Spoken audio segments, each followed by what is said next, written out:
Hello HSC শিক্ষার্থী বন্ধুরা, তোমরা সবাই কেমন আছো? আশা করি তোমরা সবাই ভালো আছো। তোমাদের সবাইকে শুভেচ্ছা জানাচ্ছি। আজকে আমি তোমাদের এইচএসসি ইংলিশ সেকেন্ড পেপারের যে প্রথম গ্রামার আইটেমটা প্রেপোজিশন, সেই প্রেপোজিশনটার একটা অনুশীলন করব। আগে বলে নিচ্ছি, আমাদের এই অনুশীলন ক্লাসগুলো আমি ধারাবাহিকভাবে দিব এবং এগুলো তোমাদের সবচেয়ে বেশি কমন যেই অনুশীলনগুলো, যেগুলোর মধ্য থেকে পরীক্ষায় আসার সম্ভাবনা বেশি, সেগুলো থেকে আমি এই অনুশীলনগুলো করব। যেহেতু করোনা ভাইরাস একটি কমন টপিক, মাচ টক টপিক, এই টপিকটা দিয়ে তোমাদের যে কোনো গ্রামার আইটেমই অনুশীলনের বেস্ট একটা প্রশ্নে আসতে পারে। এই কারণে এই করোনা ভাইরাস এই প্র্যাকটিসটা তোমাদের যদি করো, তাহলে করোনা ভাইরাস রিলেটেড কোনো কনটেক্সট দিয়ে যদি তোমাদের কোনো প্রেপোজিশন দেয়, তাহলে আশা করি এই অনুশীলনটা তোমাদের অনেক হেল্প করবে। সো যেটা মূল কথা সেটা হচ্ছে এই প্রেপোজিশন বসিয়ে এই 10টা শূন্যস্থান তোমাদের পূরণ করতে হবে। এই 10টা শূন্যস্থানে তোমরা 10টা প্রেপোজিশন বসাবে। প্রতিটি সঠিক প্রেপোজিশন বসানোর জন্য তোমরা 0.5 করে 10টা প্রশ্নে তোমরা 5 নম্বর তোমাদের জন্য বরাদ্দ থাকবে। চলো আমরা মূল আলোচনায় চলে যাই। Corona virus pandemic is a global issue. বলছে করোনা ভাইরাস, যেটা কোভিড-19 নামে খুব বেশি পরিচিত, সেই প্যান্ডেমিক মানে হচ্ছে মহামারী। এটা একটা গ্লোবাল ইস্যু, এটা একটা বৈশ্বিক বিষয়, এটা একটা কোনো দেশের বিষয় না, এটা সকল দেশই যেহেতু হয়েছে এটা বলছে, এই কারণে global issue. Bangladesh is not dash of it. বলছে বাংলাদেশও এর বাইরে না, অর্থাৎ যেহেতু এই প্যান্ডেমিকটা গ্লোবাল ইস্যু, বাংলাদেশও এর বাইরে না। সো আমরা বলবো Bangladesh is not out of ইট, মানে আমরা কিসের থেকে বাইরে না, এই করোনা ভাইরাস থেকে বাইরে নয়। এখানে আমরা আউট প্রিপোজিশন বসাবো। আসলে এখানে প্রিপোজিশনটা হচ্ছে, এটা দুইটা প্রিপোজিশন, আউট অফ মানে এটা একসাথে বসে, অফ আছে, তো আমরা বুঝতে পারছি এখানে আউট হবে। কোনো কিছুর বাইরে হইলে আমরা বলি আউট অফ, যেমন he is out of the room, he is out of the office, এইরকম। হ্যাঁ, সো আমরা এখানে বলতেছে Bangladesh is not out of it. It মানে হচ্ছে এই করোনা ভাইরাসের মুক্ত নয়, আমরা এরকম বোঝাচ্ছি। ইট মানে কিন্তু এখানে করোনা ভাইরাস, অর্থাৎ আমরা করোনা ভাইরাস মুক্ত নয়। তো Bangladesh is a developing country, যদিও বাংলাদেশ একটি উন্নয়নশীল দেশ। It left no stone unturn to control corona virus, মানে লেফট নো স্টোন আনটার্ন হতে হচ্ছে চেষ্টার মানে চেষ্টার কোনো ত্রুটি রাখে নাই, মানে সর্বোচ্চ চেষ্টা করেছে।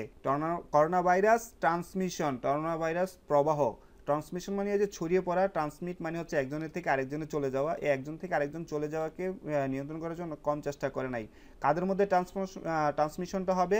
ট্রান্সমিশন অ্যামাং, যদি অনেকের মধ্যে হয় অ্যামাং দ্য পিপল, তাহলে কিন্তু আমরা অ্যামাং বসাই। অ্যামাং অর্থ হচ্ছে মধ্যে, তবে সেই মধ্যটা বিটুইন, দুইয়ের মধ্যে নয়, দুইজনের মধ্যে নয়। অ্যামাং দ্য পিপল, অনেকের মধ্যে।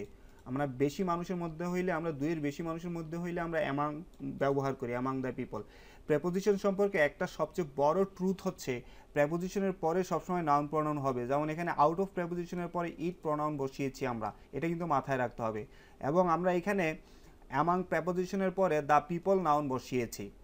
সো এটা খুব চেষ্টা করতেছে, কন্ট্রোল করতে চেষ্টা করতেছে ট্রান্সমিশন ঠেকানোর জন্য। কাদের মধ্যে? অ্যামাং দ্য পিপল, মানুষের মধ্যে ট্রান্সমিশন ঠেকানোর জন্য। Among the people of the country, of the country, এটা অফ হবে, দেশের মানুষের জন্য। র, দেশের, এরকম র, বাংলা র এর জন্য আমরা ইংরেজিতে প্রেপোজিশন অফ বসাই। সো এইখানেও কিন্তু আমরা আরেকটা ট্রুথ আবিষ্কার করলাম, সেটা হচ্ছে প্রেপোজিশনের পরে নাউন বসে অথবা এরকম প্রনাউন বসে। সবচেয়ে বড় কথা হচ্ছে, যদি প্রেপোজিশনের পরে এরকম নাউন প্রনাউন না বসে, সেটা আসলে প্রেপোজিশনই না, কারণ তার নামই তো প্রি, মানে পূর্বে, পজিশন মানে সে বসবে, সে অবশ্যই কারো না কারো পূর্বে বসবে, তবে সেই জিনিসটা হচ্ছে নাউন প্রনাউন। বাট হচ্ছে কিন্তু, ডিউটি হচ্ছে কারণে, কিন্তু কি কারণে? ইকোনমিক নেসেসিটিসের কারণে, অর্থনৈতিক কারণে, মানে টাকা পয়সার কারণে, অথবা or unwillingness dash the people, মানুষের অনিচ্ছার কারণে, মানুষের আগ্রহ না থাকার কারণে। কিসের আগ্রহ? টু ফলো হেলথ রুলস, স্বাস্থ্য নিয়ম ফলো করার যে আগ্রহ না থাকার কারণে। So unwillingness dash people of the people, মানুষের। র, বাংলা র এর জন্য আমরা ইংরেজিতে অফ প্রিপোজিশন ব্যবহার করি। So unwillingness of the people to follow the health rules, lockdown, physical and social distancing, এই সকল কারণে the corona virus transmission is increasing. Corona virus transmission কি হচ্ছে? ইজ ইনক্রিজিং, বৃদ্ধি পাচ্ছে। An alarming dash an alarming scale, scale মানে amount, এরকম বোঝাচ্ছে, রেট, হ্যাঁ এরকম বোঝাচ্ছে। অর্থাৎ একটা অ্যালার্মিং, বিপজ্জনক পরিমাণে, বিপজ্জনক হারে বৃদ্ধি পাচ্ছে। সো আমরা এটাকে, এই জন্য আমরা একটা ফ্রেজ ব্যবহার করি, অ্যাট অ্যান অ্যালার্মিং স্কেল, অথবা অ্যাট অ্যান অ্যালার্মিং রেট, মানে ইনও বসাইতে পারি আমরা, ইনও বসাইতে পারি, অ্যাটও বসাইতে পারি। অ্যাট অথবা ইন এই দুটোটা ফ্রেজই আমরা এরকম অ্যালার্মিং স্কেল অথবা রেটের পূর্বে আমরা ব্যবহার করি।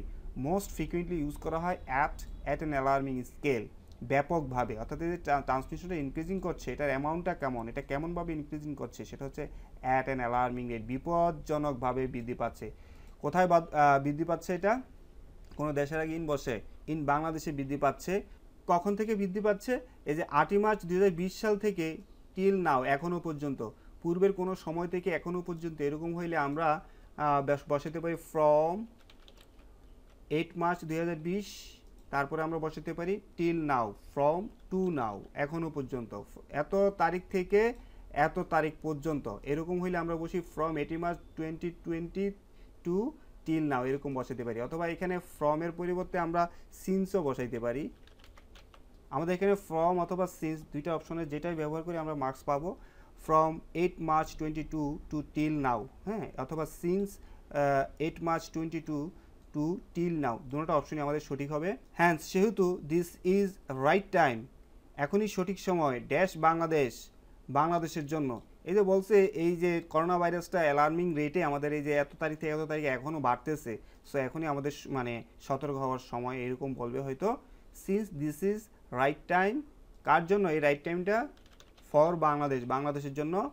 টু থিঙ্ক অল্টারনেটিভ ইনিশিয়েটিভস, এই যে আমরা এই অল্টারনেটিভ ইনিশিয়েটিভস বলতে বলছে, এই যে আমরা যে যেই পদক্ষেপ অলরেডি নিছে সেগুলোতে কাজ হচ্ছে না, এখন নতুন নতুন অল্টারনেটিভ মানে হচ্ছে নতুন নতুন বিকল্প পদ্ধতি বের করতে হবে। কিভাবে আমরা কি করতে পারি? টু এন্ড দিস প্যান্ডেমিক, কিভাবে এই মহামারী আমরা শেষ করতে পারি। কোথায় শেষ করবো এই প্যান্ডেমিকটা? ইন বাংলাদেশ, বাংলাদেশে শেষ করতে পারি। প্রিয় শিক্ষার্থীরা, ক্লাসটি তোমাদের কেমন লেগেছে জানি আমাকে কমেন্টস করবে, আমার ক্লাসটিকে লাইক দিবে এবং শেয়ার করবে, এবং যারা আমার চ্যানেলটিকে এখনও সাবস্ক্রাইব করে নাই অবশ্যই আমার চ্যানেলটিকে সাবস্ক্রাইব করবে। সবাই ভালো থাকবে, আল্লাহ হাফেজ।